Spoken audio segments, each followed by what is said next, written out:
Iguodala to Curry, back to Iguodala, up for the layup. Oh, blocked by James. Ladies and gentlemen, welcome back to a brand new episode of Mock Draft Monday. I am your host, John Drummond, and this is at the Buzzer Sports, where we talk all things basketball all the time. Now, this is episode number 3 of the mock draft. You guys have been going crazy for the mock drafts. Both of my mock drafts have now gotten 2,000 views a pop.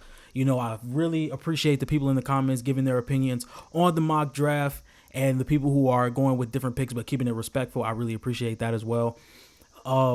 So it's been a little bit more news since I have done the last mock draft, and I'm going to act accordingly, and we're going to do a mock draft according to the news I have seen and the news that has breaking out on Twitter, on YouTube, anything you can find, any NBA type of news. So we're going to get this started. I mean, the Atlanta Hawks, they still have Trae Young, still have DeJounte Murray. Don't know if they're going to keep both of these guys heading into next season, but I think the best pick for the Atlanta Hawks is going to take Alex Sarr. Alex Sarr is a 7'1", 210-pound big man out of France who can stretch the floor at times, but we are really here for the rim protecting, the defense, how agile he is on his feet, the way he can defend the rim, the way he can guard other players on the court, other ball handlers on the court. And I think with a guy like Trae Young, the lob threat, playmaker, the playmaker that Trae Young is, and the guy that can hit the outside shot, I think that is the perfect point guard to pair next to Alex Sarr. So I think he's getting drafted into the perfect situation.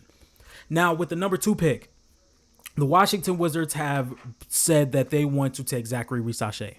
They are, whether he's on the board or whether Alex Sarr is on the board, those are the guys they're going to take. I know in last mock draft, I had Nikola Topic taken at number 2 for the Washington Wizards because I just felt as though they needed a point guard who can set up plays for Jordan Poole, that could set up plays for Kyle Kuzma, for Corey Kispert, for Bilal Coulibaly. I just think that was the necessary pick. But they want to go Zachary Risache, and I don't blame them at all. He has a very high upside. This guy can spot up, shoot. He could put the ball on the floor. If he gets a little bit more muscle on him, I could see him moving to the 4. I mean, he already stands at 6'9", 6'10". I really have a player comparison of Keegan Murray for Zachary Risache, just a guy that can come in and hit the outside shot immediately, and I think he's going to be a real threat from out there. So I love this pick for Zachary Risache. Now, if the Wizards do end up taking him, I think it's going to be a little bit of a slow start for Risache, just for the simple fact is you don't have somebody that can really take the attention from the defense to get him open shots, because this is a guy who is a spot-up shooter. That's what he does best.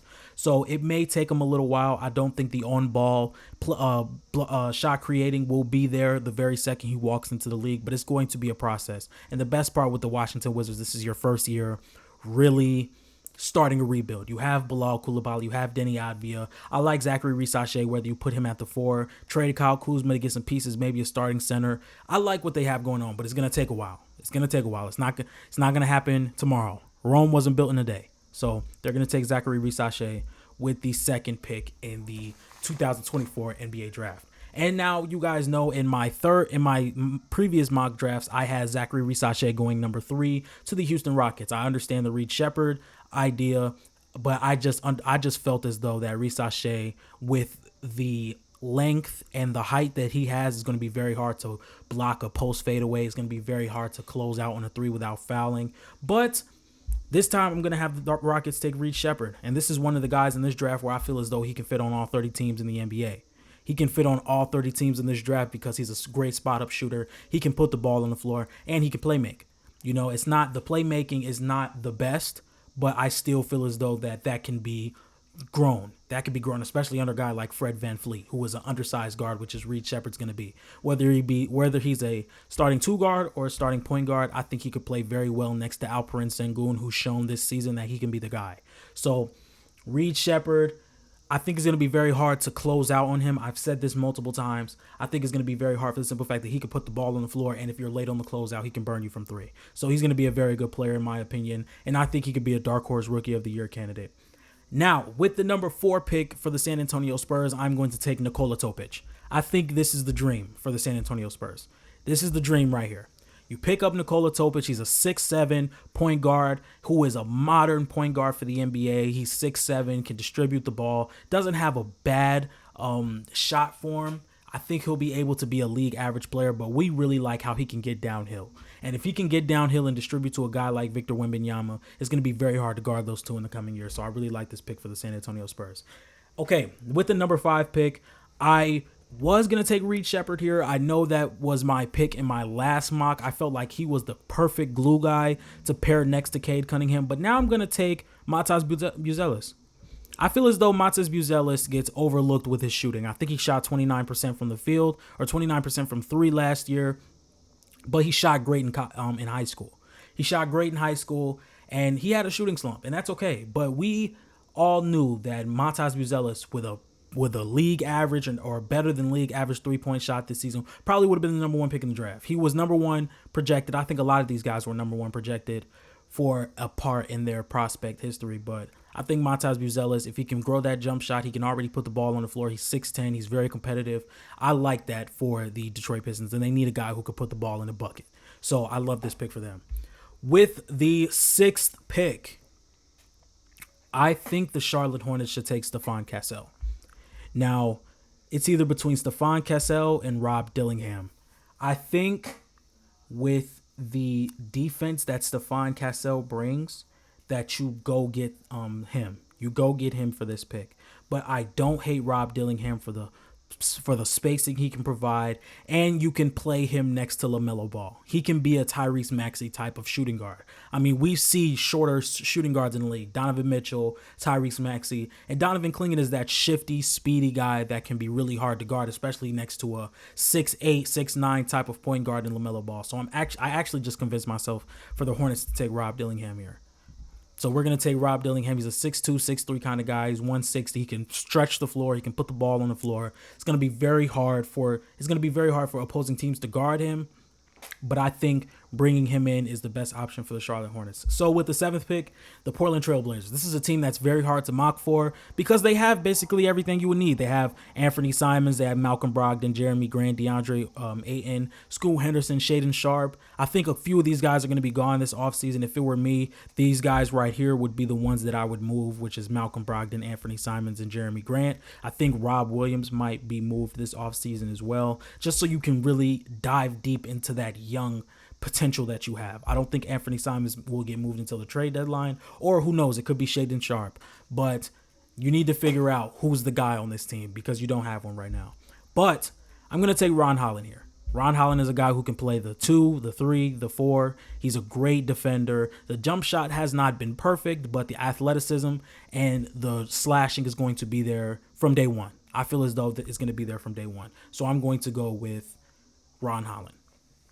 Now, with the 8th pick that the San Antonio Spurs have picked up from the Toronto Raptors, I'm thinking about this a little bit. I don't hate Donovan Clingan here, but I think Victor Wembanyama is best at the 5. I think that's what's going to take the Spurs over the hump. I think Victor Wembanyama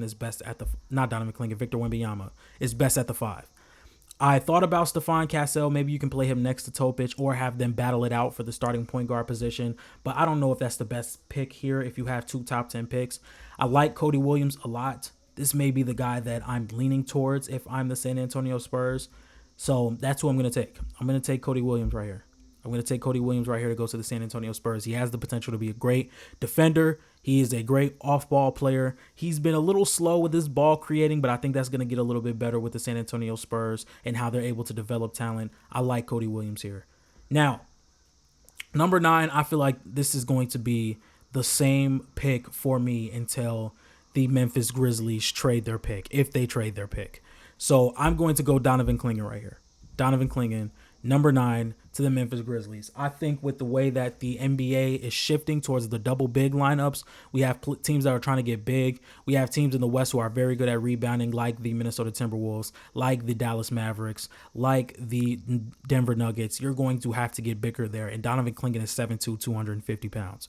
There's not going to be there's going to be a big wall down there, if you ask me, because a lot of things with these younger centers coming into the league, like with Chet Holmgren and Victor Wembanyama, they're very skinny. They're not really built to guard a Jokic or to guard an Embiid from day one, at least weight-wise. I think Donovan Clingan is that. I think Donovan Clingan brings the strength to be able to guard the first spin move or to guard the first shoulder to chest while Jaren Jackson helps. I think he's going to be very good in that role, and I honestly think the Memphis Grizzlies should keep this pick and draft Clingan instead of trying to trade the number 9 pick for NBA ready or a play or a more experienced center. I think bringing in Donovan Clingan and letting him grow next to Jaren Jackson is the best option. And you have so many storylines in that Memphis Grizzlies team. You're not really going to be people aren't really going to be looking at Donovan Clingan. At least the casual fan isn't going to be looking at Donovan Clingan. So he's going to have the chance to grow in silence.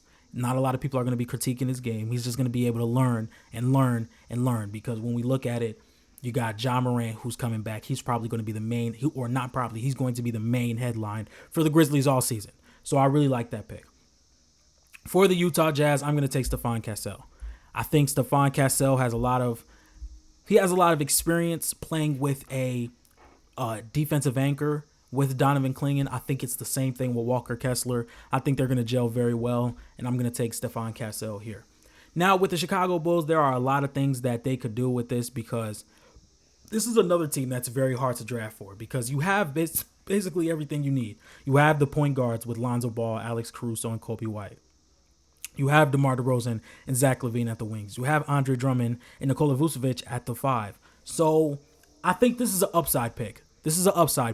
You're probably not trading your big 3, which is Vucevic, DeMar, and Zach. You're probably not trading them. So you want to draft a guy based on upside. And I think Tijan Saloon is the perfect guy. I mean, this guy is 6'10". He can shoot the ball. He's very athletic. He's very energetic. And I think he's going to come and he's going to be willing to learn. So I love this pick right here. With the 12th pick is going to be Dalton Knecht. The Oklahoma City Thunder had some trouble shooting the ball, and they need some size. This is a veteran guy. He knows he's walking into a team that's going to be in the playoffs next year. He's going to be able to mature and shoot the ball well. I love this pick. Now, for the Sacramento Kings, like I said, it's going to be Jared McCain.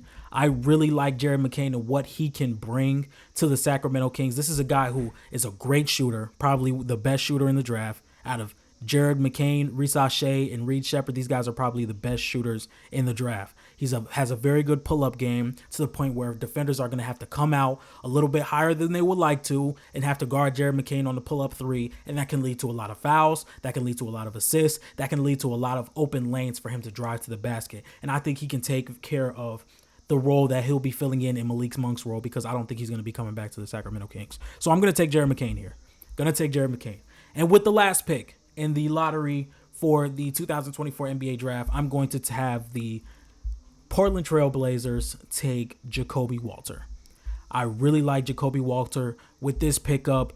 I think the ball handling he brings, the mid-range shot, the three-point shot, he's going to come in, he's going to be able to shoot. I really like how he can play off ball, and I think he fits well next to Scoot Henderson, or if he comes off the bench for Shaedon Sharpe. There's going to be a lot of young players in Portland, but I think that's not a bad problem to have. So this is my mock draft right here. We got Alex Sarr going number 1, Zachary Reese-Shea going number 2, Reed Shepherd going number 3, Nikola Topic going number 4, Matas Buzelis going number 5, Rob Dillingham going number 6 to the Hornets, Ron Holland going number 7 to the Portland Trail Blazers, Cody Williams going to the Spurs, Clingan going to the Memphis Grizzlies, Stephon Castle going to the Jazz, Tijan Saloon going number 11 to the Chicago Bulls, Dalton Knecht going number 12 to the Oklahoma City Thunder, Jared McCain going number 13 to the Sacramento Kings, and Jacoby Walter going number 14 to the Portland Trail Blazers.